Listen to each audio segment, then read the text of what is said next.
Hi students, myself Payal Christie and you can subscribe my channel on YouTube for more videos. And today we are going to start with Standard 12th Commerce subject English, chapter number 1 from Vistas, third level, written by Jack Finney, part 2. In the first session we saw that all the people of New York, they believed that there were only 2 levels at Grand Central Station, but Charlie the narrator asserts that there are 3, and he even said that he had been on the 3rd level. He talked about it to his psychiatrist friend, but he also did not believe it, and he said that it was Charlie's waking dream fulfillment. And he even said that Charlie wanted to run away from this modern world as it was full of insecurity, fear, war, worry, etc. Further, we saw that one night Charlie wanted to get uptown to his home to Louisa, his wife. So he turned into Grand Central Station from Vanderbilt Avenue. He went down the steps to the first level where one could take trains like the 20th century. Then he walked down another flight upstairs to the second level where suburban trains left from there. He ducked into an arched doorway heading for the subway and he got lost. Now let's see further. The corridor I was in began angling left and slanting down, and I thought that was wrong, but I kept on walking. Now Charlie, he went towards the corridor which was angling left. Angling left means turning left and slanting down. It was little bit slanting down, and Charlie thought that the way which he was going, that was wrong, but still he kept on walking.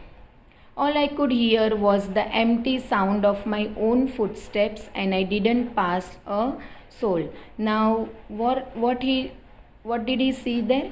That he could just hear the empty sound of his own footsteps, means he was the only person in that corridor, and I didn't pass a soul. Now soul here means he didn't even meet a single person.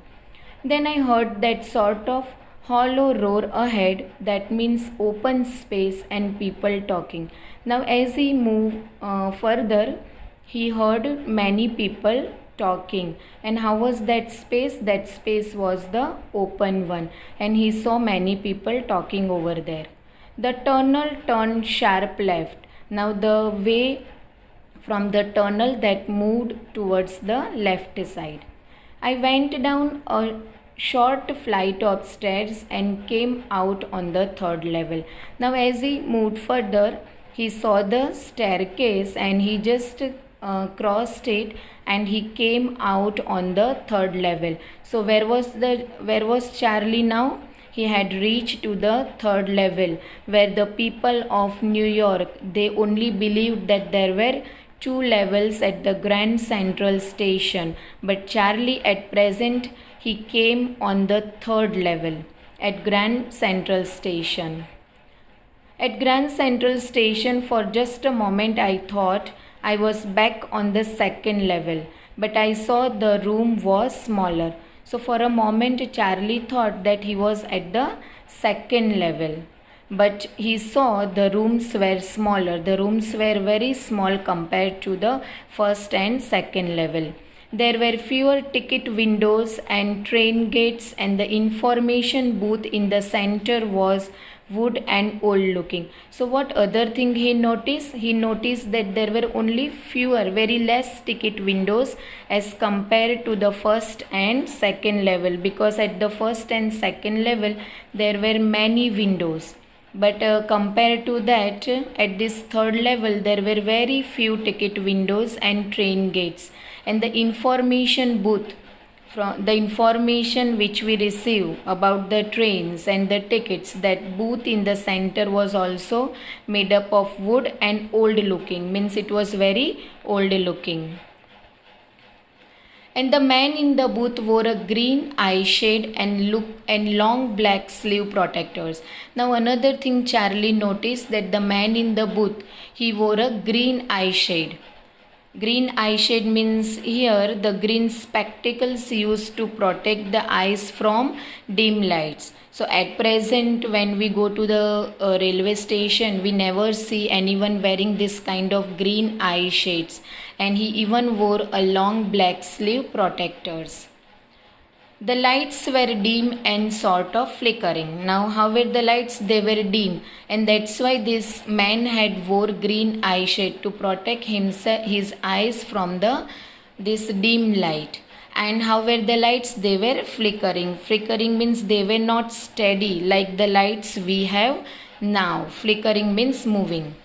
Then I saw why there were open flame gas lights. And another thing he saw, that was the open flame gas lights, means it was a pastime, that is 18th 19th century. This is we are just seeing that this third level is of 1894, that is 18th or 19th century, and that time there were no lights, there were open flame gas lights. So this thing also Charlie noticed.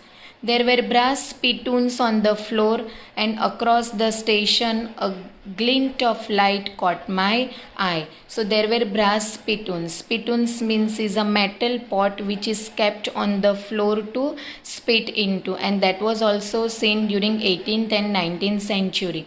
And across the station a glint of light caught Charlie's eye. A man was pulling a gold watch from his vest pocket. Now what is vest pocket? Vest pocket is a coat pocket. So unlike these days, the man who was standing there was having watch in a coat pocket and not on his wrist. Nowadays we wear watch on our wrist, but this man, he had his watch in the vest pocket. So from this also we can make out that Charlie had gone to the third level, which belongs to 18th or 19th century. He snapped open the cover. He just opened the cover of the watch. He glanced at his watch. He looked at his watch and frowned. Frown means he was not very much happy. He wore a derby hat, a black 4-button suit with tiny lapels. Now this man's description is given that he wore a derby hat. Now this derby hat, that is also not worn nowadays. It was worn in the past. And the black 4-button suit with tiny lapels. Lapels here means the front part of the top of the coat that are joined to the collar and folded back. So this type of lapels are also not seen nowadays. And he had a big black handlebar mustache. Now handlebar mustache means the shape of the small alphabet N. You might have seen how is the N alphabet. That is a small alphabet. Means the curved upward at each end. So his handlebar, it was, we can, in another words, we can describe as the handlebar mustache. Now this fashion is also not seen in the 21st century. Then I looked around and saw that everyone in the station was dressed like 1819, something I never saw. So many beards, sideburns and fancy mustaches in my life. Now when Charlie looked around, he saw that everyone in the station was dressed like 18th-19th century, something like that, not like our 21st century. And he has never seen so many beards. Okay, and sideburns. Sideburns means the hair that grows down the side of man's face in front of his ears. That was also the fashion of 18th and 19th century. And fancy mustaches in his life. Charlie had not seen at present all these things. A woman walked in through the train gate. She wore a dress with leg of mutton sleeves. Now what do you mean by leg of mutton sleeves? Means tight fitting sleeves. So he even saw a woman, she wore a dress with a leg of mutton sleeves and skirt to the top of her high button shoes, and the skirt also up till the high button shoes. Back of her, out of the tracks, I caught a glimpse of a locomotive. Locomotive means a train. Now see this, all the women dressing over here, that was also of 18th and 19th century as compared to the women at present of this century. A very small Courier and Ivis locomotive with a funnel shaped stack, and then I knew. So it was a very small Courier and Ivis locomotive train with a funnel shape. Now you might have seen the funnel also. The train was also like a funnel shaped stack, and that also was this type of trains they were seen in 18th and 19th century. And I suppose that these trains, they were running with the help of coal, not with electricity. So these trains are also, we can see, in 18th and 19th century. And then Charlie knew. To make sure, I walked over to a newsboy and glanced at the stack of papers at his feet. Now, as he walked over, he saw a newsboy. A newsboy means a boy who was selling the newspapers, and he glanced at the stack of papers. Stack of means the pile of papers at his feet.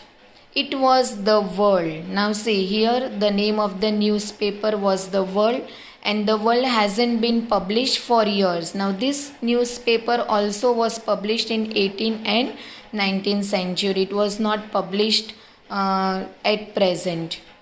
The lead story said something about President Cleveland. Okay, so now President Cleveland was also in the office from only 1885 to 1897. I have found that front page since the public library files, and it was printed June 11, 1894. So when Charlie saw the front page in the public library files, and it was printed June 11, 1894. So means we can say that Charlie had reached to the third level. He has gone in the past. I turned towards the ticket windows, knowing that here on the third level at Grand Central, I could buy tickets that would take Louisa and me anywhere in the United States we wanted to go. Now where does Charlie goes? He moves towards the ticket windows, and he knows that on the third level at the Grand Central he could buy tickets that would take Louisa, his wife, and him anywhere in the United States he wanted to go. In the year 1894, and I wanted 2 tickets to Galesburg, Illinois. Now which ticket he wanted, where he wanted to go, he and his wife wanted the 2 tickets of Galesburg, Illinois. Have you ever been there? Now Charlie, this is a question he is asking to the readers, that whether you have ever been there. Okay, we don't have any answer for this because we have not been there at the third level. It's a wonderful town still. Now Charlie describes Galesburg. Okay, now Charlie is talking about Galesburg, and it is a wonderful town still with big old frame houses. There were big old frame houses, huge lawns. There were huge lawns at Galesburg, and tremendous trees. Very big trees, very huge trees whose branches meet overhead and roof the streets. Now how were the branches of the trees? That they used to meet with each other, and they would form like a roof at the streets. And in 1894, summer evenings were twice as long as, and people sat out on their lawns. Now in 1894 in Galesburg, these summer evenings, they were twice as long, means they were longer, and people sat out on their lawns. They used to sit outside their house in the lawns, and the men smoking cigars and talking quietly. So the men, they used to smoke cigars and they used to talk with each other. The women waving palm leaf fans with the fireflies all around in a peaceful world. Now, what the women used to do? They used to wave the palm leaf fans. We know what is palm leaf fans, the fans that are made of palm, and that was also this type of fans they were seen in the past with the fireflies all around. Fireflies are the insects. In Hindi we can say jugnu, in a peaceful world. Now this description of this world that is given by Charlie, that is a place, that is Galsburg, that was very peaceful world. There were no worries, fear, tension, anxiety as compared to this modern world, and that's why Charlie had used here as a peaceful world. And we have seen how he has described that how the people used to sit outside, they used to talk with each other, and they used to enjoy their life. To be back there with the First World War still 20 years off. Now if he goes there, so here still 20 years off. First World War means 20 years to be there to begin. The First World War, that is still it has 20 years to begin, and the World War II over 40 years in the future. So the World War II that would come in future, and that too after 40 years. I wanted 2 tickets for that. So now Charlie wanted 2 tickets to go to Galsburg. The clerk figured the fare. He glanced at my fancy hatband. Now the clerk over there, he just figured the fare. He looks at the money given by Charlie. He glanced means he looked at my fancy hatband. Why he looked at the Charlie's fancy hatband? Because Charlie was wearing a modern hat, and it did not belong to that 18th or 19th century. So for that clerk, it was very strange when he saw Charlie's hat. The fare, and I had enough for 2 coach tickets one way. But when I counted out the money and looked up, the clerk was staring at me. So when he counted the money, Charlie was counting the money. Why? Because the money which he had, that was of 21st century, and that's why it was very much strange for the clerk to see, and that's why he was staring at Charlie. He nodded at the bills. Now he looked at the bills. That ain't money, mister. Now when Charlie gave that money to that clerk, he said that this is not a money, mister, because that clerk had not seen this money, because he was from 18th and 19th century. He said, if you are trying to skin me means if you are trying to cheat me, you won't get very far, means you won't be able to run away from here. And he glanced at the cash drawer beside him. Of course, the money was old style bills, half again as big as the money we use nowadays, and different looking. Now, when Charlie saw in the drawer, there were the currencies of 18th and 19th century, and he saw that they were half again as big as compared to the money which was used nowadays, and it was different looking.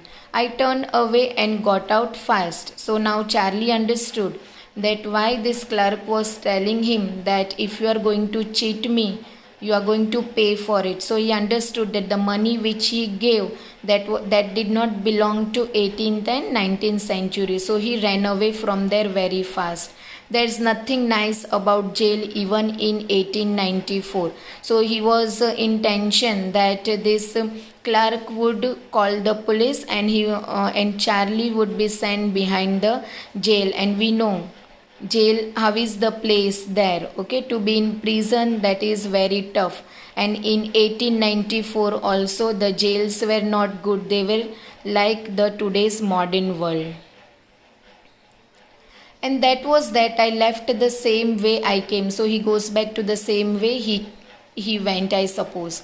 Next day during lunch hour, I drew $300 out of the bank. So next day after the lunch hour, he withdrew $300 from the bank, nearly all we had, and bought old style currency. Now Charlie and his wife, they had only $300 with them, and he had bought, and from that he had bought old style currency. That really worried his psychiatrist friend. Now, when he told about it to his friend, he was very much worried.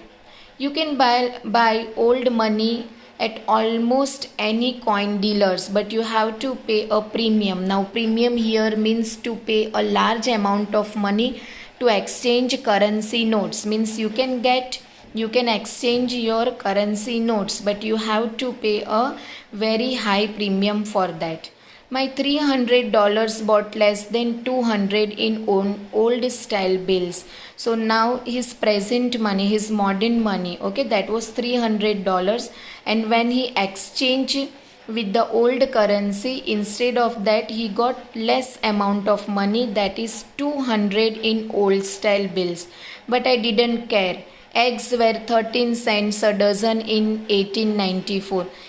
But he didn't care for that. Even though he got less money while exchanging it with old currency, he was not at all worried about it, because he knew that when he will go at the third level, this money would be enough for him, more than enough for him to spend there, because at that time eggs were 13 cents a dozen in 1894.